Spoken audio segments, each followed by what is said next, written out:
Postmodern Condition by Jean-Francois Lyotard. 1. The Field, Knowledge in Computerized Societies. Our working hypothesis is that the status of knowledge is altered as societies enter what is known as the post-industrial age and cultures enter what is known as the postmodern age. This transition has been underway since at least the end of the 1950s, which for Europe marks the completion of Reconstruction. The pace is faster or slower depending on the country, and within countries, it varies according to the sector of activity. The general situation is one of temporal disjunction, which makes sketching an overview difficult. A portion of the description would necessarily be conjectural. At any rate, we know that it is unwise to put too much faith in futurology. Rather than painting a picture that would inevitably remain incomplete, I will take as my point of departure a single feature, one that immediately defines our object of study. Scientific knowledge is a kind of discourse, and it is fair to say that for the last 40 years, the leading sciences and technologies have had to do with language. Phonology and theories of linguistics, problems of communication and cybernetics, modern theories of algebra and informatics, computers and their languages, problems of translation, and the search for areas of compatibility among computer languages, problems of information storage and databanks, telematics, and the perfection of intelligent terminals, paradoxology. The facts speak for themselves. These technological transformations can be expected to have a considerable impact on knowledge. Its two principal functions, research and the transmission of acquired learning, are already feeling the effect, or will in the future. With respect to the first function, genetics provides an example that is accessible to the layman.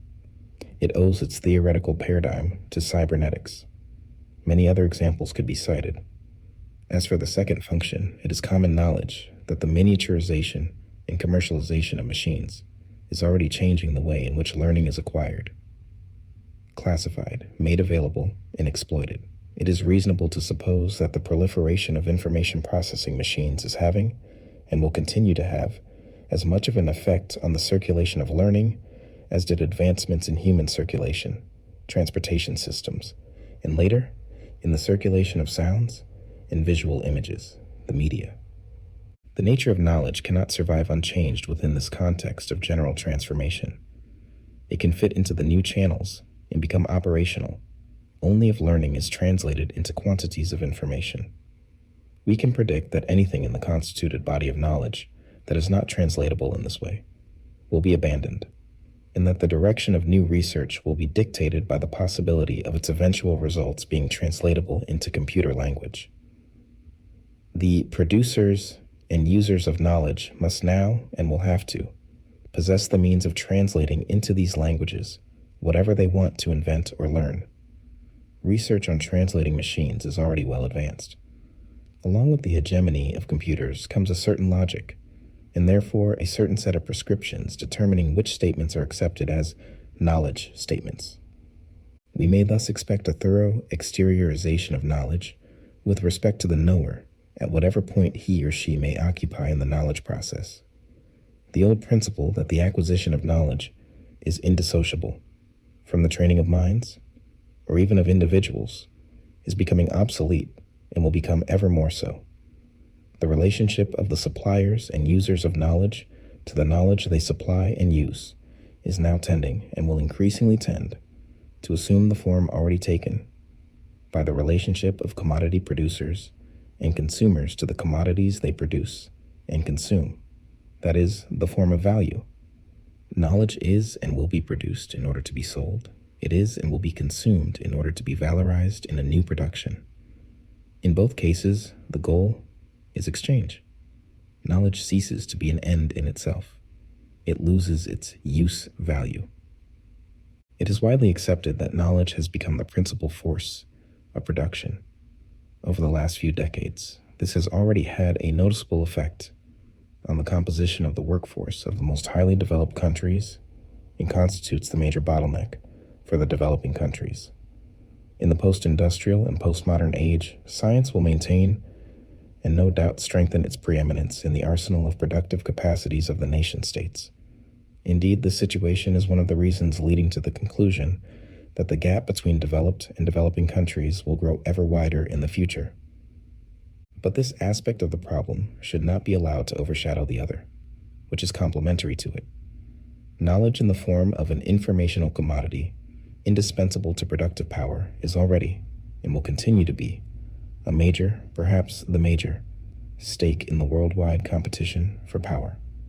It is conceivable that the nation-states will one day fight for control of information, just as they battled in the past for control over territory, and afterwards for control of access to and exploitation of raw materials and cheap labor. A new field is open for industrial and commercial strategies on the one hand, and political and military strategies on the other. However, the perspective I have outlined above is not as simple as I have made it appear.